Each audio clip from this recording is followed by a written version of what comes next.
York City. It's draft day. Oddball is presented by DraftKings. Stay tuned because you will hear more about DraftKings Pick 6 and all it has to offer throughout the show. DraftKings, the crown is yours. Oh, yeah. I mean, it's draft day, but we're not going to talk about that yet. Nope. We're going to talk about something else. Yeah. What are we going to talk about? What do you want to talk about? We're going to talk about something else very New York-centric. Oh, the Yankees? No. Oh. Screw the Yankees. What? Oh. We are going to talk about Mikal Bridges, who was a Net. Yes. And is now a Knick. Oh. And is also always at heart, I'm sure, a Villanova Wildcat who joins Josh Hart, Jalen Brunson, and Donte Divincenzo as his previous college squad. The band is back together. They're going for the starting five, right? Like at some point they're going to get Eric Paschal. And, there you go. And like Omari Spellman, all these guys. Look, if you went to Villanova, there's a home for you in New York, apparently. Well, except for Ryan Arcidiacono. No, there's no home for him. You're homeless. Well, you're unhoused. Feels mean. Feels You're sad. an unhoused gentleman. Oh, there God. you go. Anyway, they gave up a lot to do this. No shit. They traded Bojan Bogdanovic, and the Nets get 5 round 1 picks. Those are 4 unprotected first-round picks. Completely unprotected. A 2025 protected first-rounder that belongs to the Bucks, a 2028 first-round pick swap, a 2026 second-round pick. Mm-hmm. The Knicks still have 2 first-round picks tonight, and I believe those are the picks nobody wants. They have 6 picks total? Probably. Left? Yeah. What do you think? Like at first I was like, oh, that's nice that they got them all together and like, yo, you know, that's awesome. Then I woke up today and I thought about it and I said, let's think about the last couple of deals where a shit ton of picks went out, right? You got Kevin Durant went for a shit ton of picks to go to Phoenix. Mm-hmm. You got Paul George a few years, 4 or 5 years ago, 4 first-round picks to go to the Clippers. And Rudy Gobert 2 years ago, 4 first-round picks to go to Minnesota. And in each one of these cases, people lost their at varying levels. Obviously, with Kevin Durant, people was like, it's Kevin Durant, but it's like, that's a lot of picks, man, right? Mm-hmm. With Paul George, it's like, that's Paul George, but that's a lot of picks. With Rudy Gobert, it's like, you gave up how many picks? And then I started thinking about the accolades of these guys who went for all these picks. Kevin Durant, obviously, MVP, Hall of Famer, All-Star, perennial All-Star, franchise level player. Paul George, perennial MVP ballot, top 5 kind of guy, all defensive team, all NBA, All-Star, perennial, right? Rudy Gobert, multiple time defensive player of the year, multiple time all defensive team, etc. And I thought Mikal Bridges, he made 1 all defensive team. That was 3 years ago. No, not even close to being an all-star. Not even close to any all-anything selection. And they gave up 5 picks and a pick swap for him. Like, that's a lot of shit for a good player that I like, that I think fits with what they want to do. Yeah. But it's a lot. It's like you wanted a safe, reliable, dependable car. So you said, I'm going to get a Toyota Camry. And I'm going to pay $100,000 for it. Like, look, I'm not knocking the car. I'm knocking the price. Okay. I actually feel like I can see why they would have done this. I don't think it's crazy. I think it's crazy. I can see why too. I think it's crazy, but I think that honestly, I mean, can you put a price on vibes? Can you put a price on a locker room that loves each other? Can you put a price on friendship? Look, Mikal Bridges, I hear you. You are obviously not wrong. I do think the Knicks are hoping that he is another level he can get to, the way that Jalen Brunson and Josh Hart and all those guys really have leveled up since being with the Knicks. Also, Mikal Bridges hasn't missed a game since high school. So, Tom Thibodeau is probably like, pay as much as you need to for him, because I want to see if I can be the one to break him finally. How big of a Woody did Tibbs get when he saw that one? I was like, whoa! He never misses games? It's like the Vince McMahon meme where it's like, right. But honestly, I do think that this could end up being worth it. I know it sounds crazy. Also, though, Mikal Bridges is 28. I think he has a lot more to give. I think he, obviously he's great.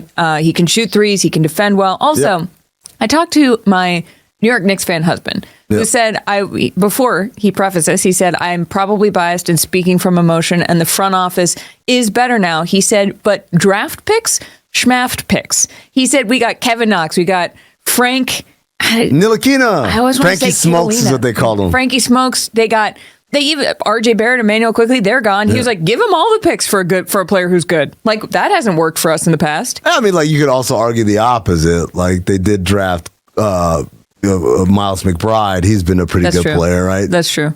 Mitchell Robinson, he's been a very good player for them as well. So it's like, I always hate when people are like, oh, who cares about picks? Like, well, picks matter. Oh, he prefaced it, but I did think draft picks, schmaft picks as a Knicks fan reaction is funny. But like my favorite thing is you said, I kind of see what they're doing. Like, I know exactly what they're doing. You ever seen the movie Knocked Up?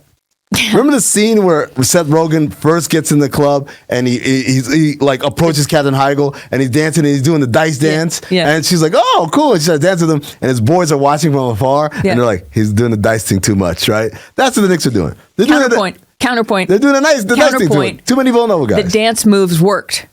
She got knocked up. Yes. Yeah. But so I think Mikal Bridges 5 picks. I don't hate it. Anyway, I mean, the last time that Jalen Brunson, Donte Divincenzo, Josh Hart, Mikal Bridges were on the same team, Villanova national championship. Yeah. Does it matter? Nobody cares. Okay. Like, everyone's got a scrapbook. That's my one of my favorite NBA sayings. Everyone has a scrapbook. Like, that's nice. Yes, but this is the cutest trade of all time. This is the cutest trade of all time. This is the cutest thing we've ever seen happen. Josh Hart, all last season, on social media, was bugging Mikal Bridges, being like, you should come to the Knicks. You should come to the Knicks. He was like clowning him before the season started. I think at Nets Media Day that I went to, Mikal Bridges, I think I asked him a question about Josh Hart, and he was like, yeah, he's always doing this. And then it worked, and he got his friends with, like, that's so cute.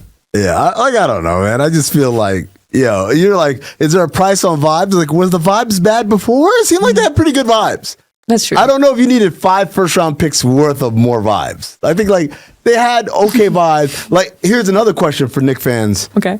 Which I know how they're going to answer because they're Knick fans, but it's like, if the cost is 5 first-round picks, wouldn't you rather have Paul George? Maybe not. He's older. How much older? Not that much older. He's in his 30s, right? Not that much older. Like 28 versus like 30, 31. Really? I think of Paul George as much older than that. Maybe. No, I don't know. I think, look, we'll find out.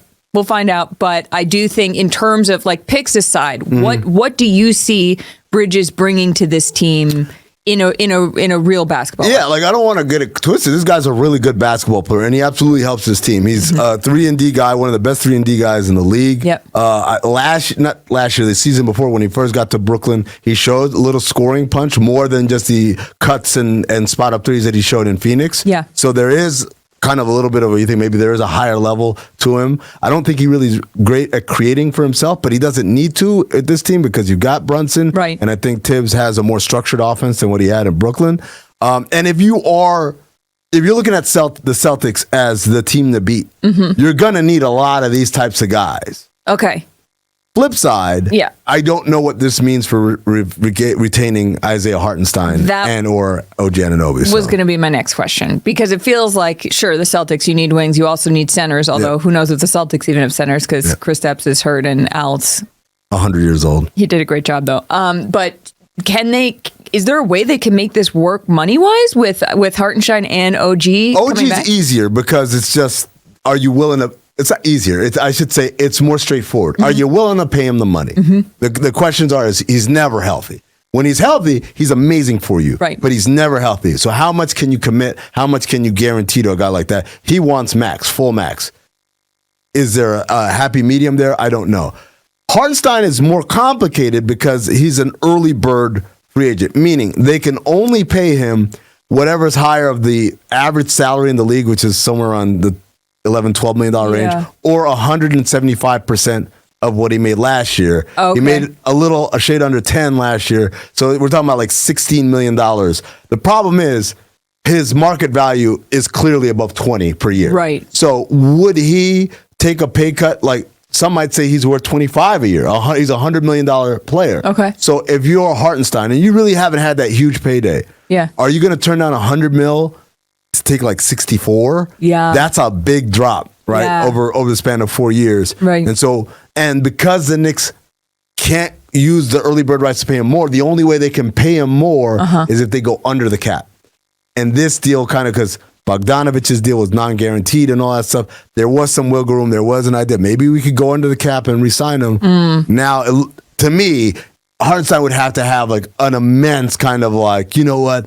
I like you guys. Or in my theory of the reason players don't go to other teams, he just hates moving. He hates moving so much. Something Mikal Bridges doesn't have to worry about. Right. Although I did wonder, like the Nets training facility is in Industry City. The Knicks are up in Westchester. What if he lives closer? What if he's in Brooklyn? My belief, not my belief, like once upon a time in the 90s and before that, the players did live in Greenwich, Connecticut, and or near Tarrytown where the practice facility is.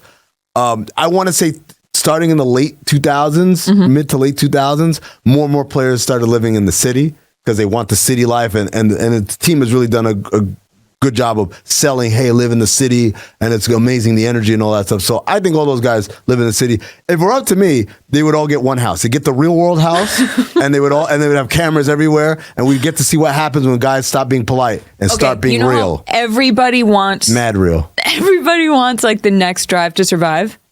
Yeah, this would be it. Knicks house. Knicks house. Who says no? It would be cute. I think it'd be better than cute. I think it would be better than cute. The cutest. The weird thing is, it's like, I know Brunson's married, right? Like Hart's married. Hart has kids. DiVincenzo, I think, is married. He man. You know what? Everyone has their family house. Yeah. But you guys stay in the Knicks house at least a night before games. Oh, okay. About game day, honey, I got to go stay at Knicks house. You got 82 episodes? Yeah. Or 41 episodes? I mean, are we giving away free money, right? Look, Madison Square Garden, I'll do it. Here's my ISO right here. MSG, I know we don't get along and stuff, but I'll executive produce this for you, and it'll be a hit. We'll win Emmys. Yeah, also, I promise you. I guarantee it. My ISO, for a second. Me too. You too what? I'll also produce it. What? No, you can't do that. Why? Because it was my idea. We have a show together. We just both thought of it.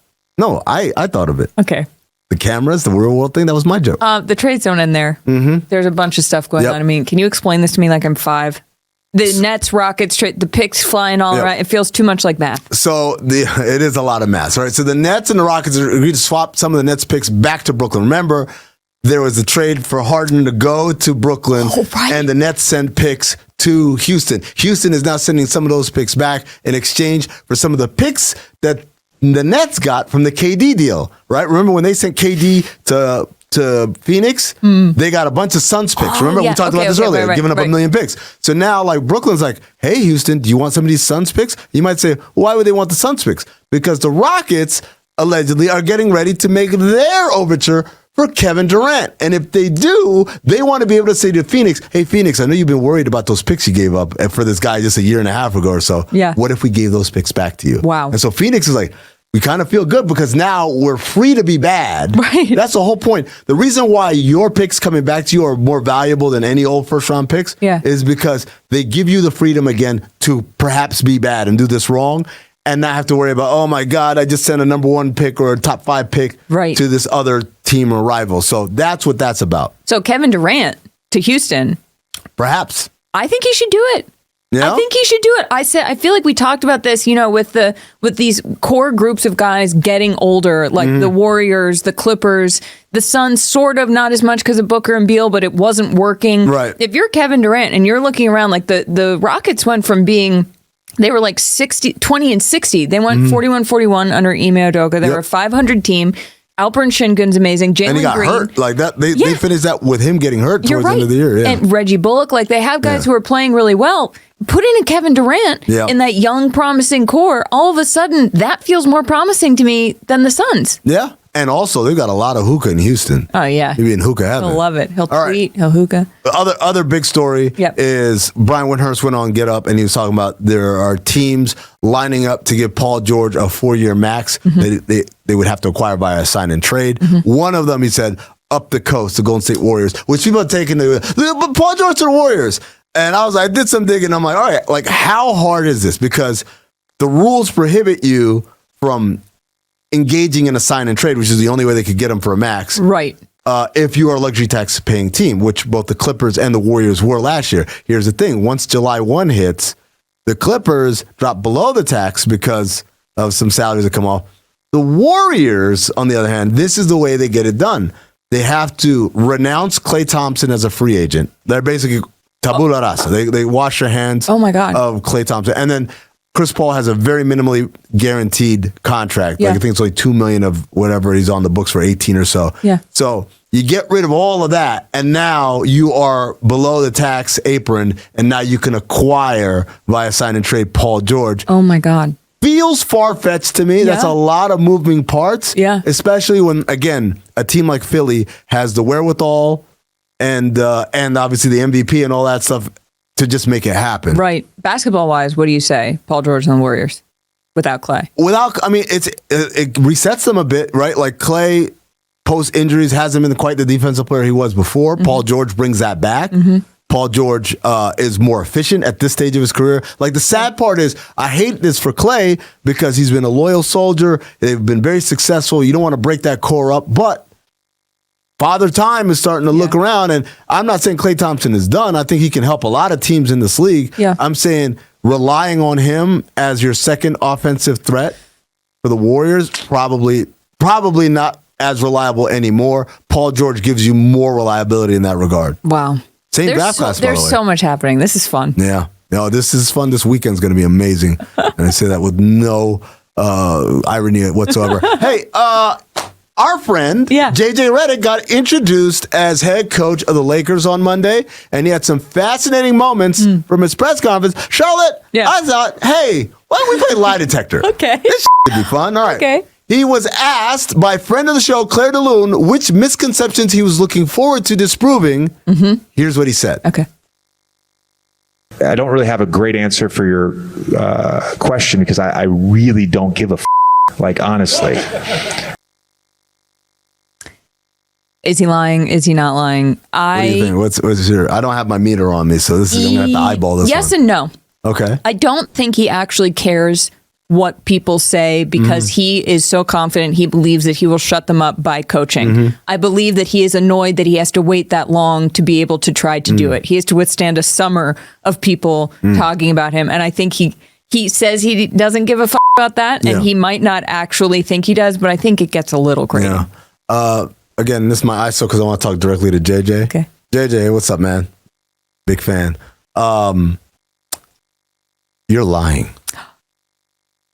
He's lying. You think he's lying? You know how I know he's lying? How? He opened his press conference with, I don't know if you guys heard, I have never coached in the NBA before. Someone who doesn't give a fuck does not even know what people are saying. I saw that as like more disarming everybody. No, it absolutely is, but there's a kernel of truth to all this stuff, right? Like there's a little bit of like, all right, we get it, guys. I haven't coached in the NBA. And by the way, I agree with him and what Rob Pelinka said. He doesn't have NBA coaching experience. He has NBA experience. All those things, right? Yeah. This isn't a knock on JJ or the job he's going to do. I'm just saying bullshit when you say you don't give a f***. You give a f***. I think I would give a f***. I wouldn't. Dude, I made a viral video out of my lowest moment, like multiple times over. Right. I'm telling you. Well, he, unlike us, confirmed that his podcasting days are over. Let's do this.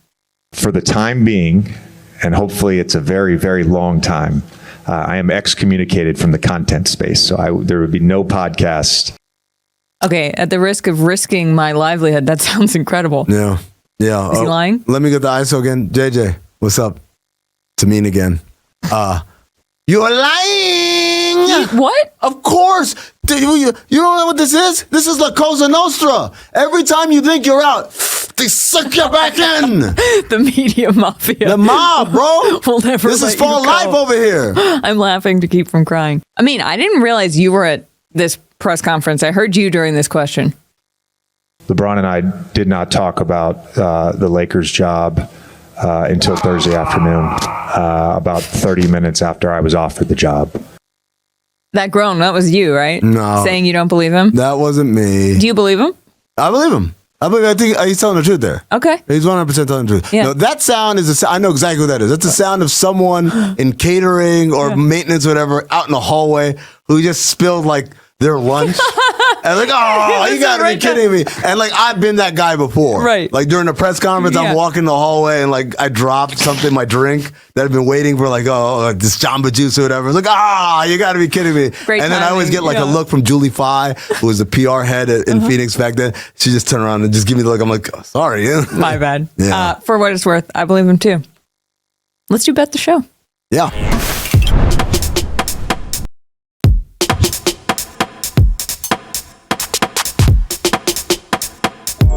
Welcome back to Oddball. I mean, it's time to bet the show, and Bet the Show is sponsored by DraftKings. Stay tuned, because you'll hear more about DraftKings and all it has to offer throughout the show. DraftKings, the crown is yours. Hell yeah. Okay, we're going to talk about the draft here. That was a loud... That was in the mic. Wow, Yeah. that threw me off. We're going to start with who the number one pick will be in terms of betting on it. League sources are still unsure what the Hawks are going to do with that number one pick. This is a draft where, unlike last year when a very tall Frenchman was drafted, it could be a very tall Frenchman who goes number one, but it could also be, I don't know, UConn's Donovan Clingan. So here are the odds. Zachary Rechaché from France. He's a researcher. Yeah, Zachary researcher. He's minus 230. Donovan Clingan is plus 220. He's real clingy. Alexander Sarr, who's also French, but he's from the Australian Basketball League. He's very sorry. Okay. To put you in this predicament. He's plus 500. Who are you picking? Charlotte's like, I give up. Wow. I can't pick. They're gonna move the pick, right? Like that's not an option on the board. No, because I think they're probably gonna move the pick. Okay. You can say that. You know what, man? What? I don't think it's gonna be Clingan. He just doesn't have. Like, if you can take number one, it's got to be someone who has upside. Yep. And I don't think he has the upside that the other two French guys have. I'm gonna go with Alexander Sarr. Okay. Yeah. Really? Yes. Oh, the biggest odds. Yes. Okay. Hey, go big or go home. Love it. In more ways than one. All right. I'm very into that pick. The French appreciate it greatly. Okay. Sorry. Let's move on to a name that you and I both recognize. Oh, yeah. The name we know in the draft. It's Bronny James. The Bronny James draft position over under, Charlotte. Yeah. It's set at 49.5. So Okay. the over, so after 49.5, 50, 51, 52 is minus 200. Under, before 49.5, so 48, 47, 46 is plus 160. Okay. And if you really want to get crazy, Bronny James' first round pick is plus 200. You know what? I'm going to be slightly crazy. I'm going to take him under. I'm going to say he'll be picked before 49.5 at plus 160, just because I think his dad has a lot going on here, and it could be advantageous for a team to take him a little bit higher. Now, the Lakers pick after 49.5, right? They have the 17th pick in the first round, and they have the 55th pick.